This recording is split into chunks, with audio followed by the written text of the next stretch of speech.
दोस्तों, सालों बाद अमिताभ बच्चन ने महंगाई का मां बोला है। सालों बाद महंगाई को लेकर मुंह खोला है और किस बात पर बोला है, जनता ने अमिताभ बच्चन के ज्ञान को किस तराजू में तोला है, पूरी कहानी आपको बताते हैं। पहले बताते आज क्या महंगा हुआ है, जिसे लेकर पीएम मोदी पर लगातार विपक्षी नेता टारगेट कर रहे हैं। इस तरह की तस्वीरें बना रहे हैं कि देखिए, आपका जो उज्ज्वला वाला सिलेंडर था वो तो रसोई से बाहर चला गया है, अब आम जनता चूल्हे पर रोटी बनाने को मजबूर है। इस तरह के कार्टून बनाए जा रहे हैं, मीम बनाए जा रहे हैं। मल्लिकार्जुन खड़गे ने मीम शेयर किया है, जहां पीएम मोदी जैसी छवि यहां पर बनाई गई है। चुपके से देख रहे हैं कि आम जनता की आंखों में कैसे खाना बनाते हुए धुआं जा रहा है, आम जनता कैसे धुएं में आंसू बहाने को मजबूर है, महंगाई की वजह से आंसू बहाने को मजबूर है। तो इस एक तस्वीर में गरीबों के दर्द को बयां किया गया है और मल्लिकार्जुन खड़गे ये तस्वीर शेयर करते हुए क्या इसे स्लोगन देते हैं, भाजपा लागू महंगाई की लपटे, एलपीजी की आग में धुआ हुआ घरेलू बजट। उसके बाद क्या कहते मल्लिकार्जुन खड़गे, घरेलू एलपीजी दामों में आग की लपटें आम जनता की रसोई को भस्म करने पर तुली हुई है। मोदी सरकार ने पिछले 4 महीने में घरेलू एलपीजी सिलेंडर के दाम में 89 रुपए की बढ़ोतरी की है। आगे मल्लिकार्जुन खड़गे पीएम मोदी से 3 सवाल करते हैं। सवाल नंबर 1, संसद में मोदी जी ने लंबे चौड़े दावे किए थे कि वो वेस्ट एशिया वॉर के चलते 41 देशों के साथ फ्यूल डाइवर्सिफिकेशन कर रहे हैं, उसका क्या हुआ? ग्रामीण क्षेत्रों में आज भी एलपीजी की किल्लत क्यों है? सवाल नंबर 2, 2025-26 में उज्ज्वला योजना में 5.56 करोड़ परिवारों ने केवल एक भी रिफिल नहीं करवाया। इनमें से 3 करोड़ 30 लाख लोगों ने तो एक भी सिलेंडर रिफिल नहीं लिया। यह तो वेस्ट एशिया क्राइसिस के पहले की बात है। क्या यह मोदी सरकार की लूट का नतीजा नहीं है? इसके बाद सवाल नंबर 3, मोदी जी और भाजपा नेता यूपीए के दौरान महंगाई का शोर मचाते थे। क्या यह सच नहीं है कि मोदी सरकार ने 12 सालों में घरेलू एलपीजी के दाम में 530 रुपए की बढ़ोतरी की? अब भाजपा के नेता सड़कों पर सिलेंडर लेकर क्यों नहीं बैठ रहे? तो स्मृति ईरानी पर यह कटाक्ष किया गया है, शायद क्योंकि स्मृति ईरानी की बड़ी आइकॉनिक फोटो है गैस सिलेंडर की महंगाई को लेकर, जब उन्होंने सड़क पर बैठकर प्रोटेस्ट किया था, मनमोहन सिंह को चूड़ियां भेजने की वो बात करती थी। तो मल्लिकार्जुन खड़गे सवाल करते कि अब भाजपा नेता सिलेंडर लेकर क्यों नहीं बैठते? फिल्मी बैकग्राउंड से आई बेहतरीन राजनीतिक कलाकार स्मृति ईरानी के अलावा उन कलाकारों पर भी सवाल उठते हैं जो मनमोहन सरकार में महंगाई के मुद्दे पर खुलकर बोला करते थे। अमिताभ बच्चन भी उन चेहरों में से एक है। अमिताभ बच्चन, अक्षय कुमार, अनुपम खेर, जूही चावला, इन सब के पुराने ट्वीट दिखाकर कब तक हम जैसे लोग यूट्यूब पर वीडियो बनाएंगे? तो अमिताभ बच्चन का हम शुक्रिया अदा करते हैं कि आज थोड़ा सा नया कंटेंट दिया है। कई साल बाद महंगाई का मां बोला है, लेकिन सिलेंडर की महंगाई का नहीं, पेट्रोल की महंगाई का नहीं, गरीबों की, मिडिल क्लास की महंगाई का नहीं। अमिताभ बच्चन ने किसकी महंगाई पर ज्ञान दिया है? उसके बाद पब्लिक ने जबरदस्त धुलाई की है। पहले सुनिए अमिताभ बच्चन ने आज सुबह क्या ज्ञान दिया। 2:12 पर, सुबह 2:12 पर, आधी रात को जब गैस सिलेंडर 29 रुपए महंगा हुआ, तो अमिताभ बच्चन 2:12 पर किस चीज की महंगाई की बात करते हैं? अमिताभ बच्चन कहते हैं हीरा इसलिए महंगा नहीं क्योंकि वो दुर्लभ और असामान्य है, वो महंगा इसलिए है क्योंककि उसे खोजना बहुत कठिन है।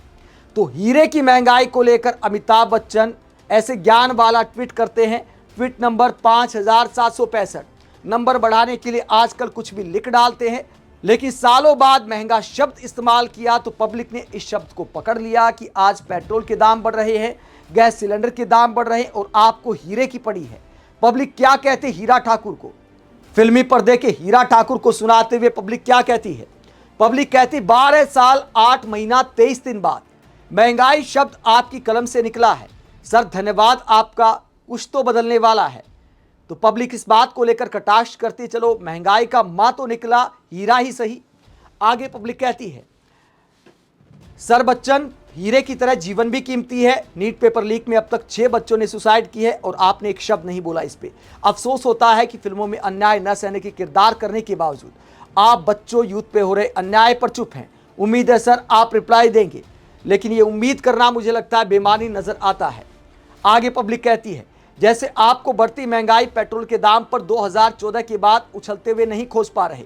यानी अमिताभ बच्चन ने जो कहा कि हीरा खोजना कठिन है, तो अमिताभ बच्चन को भी जनता के मुद्दों पर आजकल बुलवाना कठिन है।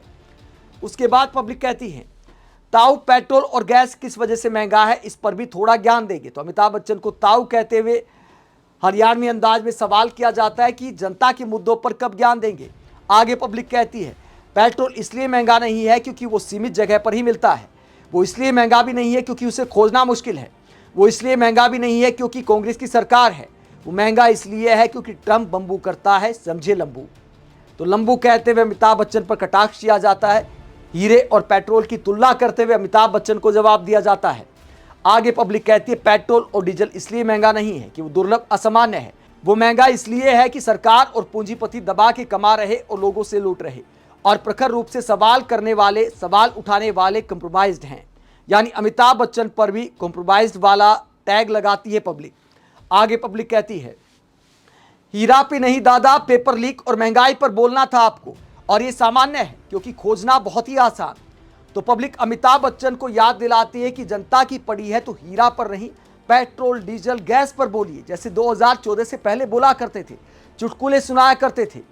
लेकिन अब लगता है कि मुंह पर टेप लग गई है या डर भी हो सकता है। हालांकि अमिताभ बच्चन का 5 जून 2026 का ट्वीट इस बात को भी दिखाता है कि बोलने से उन्हें डर क्यों लगता है। जब जनता बार बार डिमांड करती है तो अमिताभ बच्चन ना बोलने को लेकर इशारों में क्या कहते हैं।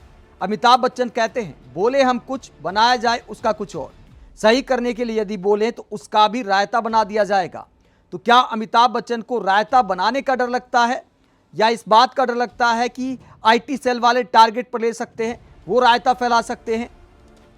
दोस्तों, अमिताभ बच्चन सहित तमाम फिल्मी कलाकारों को इन बातों को लेकर बार बार ट्रोल किया जाता है। तो कुछ लोग पक्ष में भी आते हैं कि जानबूझकर बड़ी हस्ती को टारगेट किया जाता है, बदनाम किया जाता है, बेवजह हर मामले में घसीटा जाता है। उन लोगों की अपनी जिंदगी है, वो कलाकार है, अपना काम कर रहे हैं। तो वो कलाकार क्या जनता के मुद्दे पहले नहीं उठाते थे? अगर पहले उठाते थे तो 2014 के बाद बंद क्यों कर दिया? मैं ये नहीं कहता कि कोई जुर्म कर रहे हैं कि आवाज़ नहीं उठा रहे पब्लिक की, उनकी मर्जी, भैया उठाएं तो उठाएं वरना ना उठाएं। अगर उनको भी डर लगता है तो उनका डर भी सच्चा हो सकता है।